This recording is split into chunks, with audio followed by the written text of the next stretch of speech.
शासनाने नागपूर गोवा शक्तीपीठ द्रुतगती मार्गाचे बांधकाम हाती घेण्याचा निर्णय घेऊन त्याजोगे धार्मिक स्थळे आणि तीर्थस्थळे जोडण्याचा संकल्प केला आहे।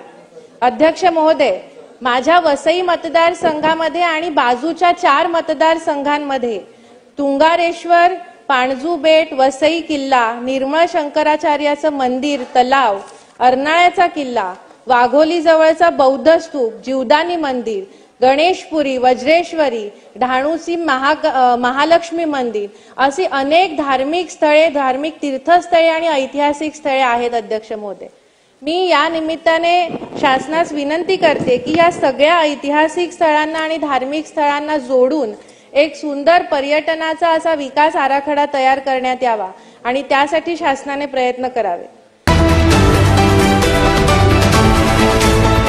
VPL YouTube चॅनलला लाईक करा, सबस्क्राइब करा आणि बेल आयकॉनवर क्लिक करायला विसरू नका।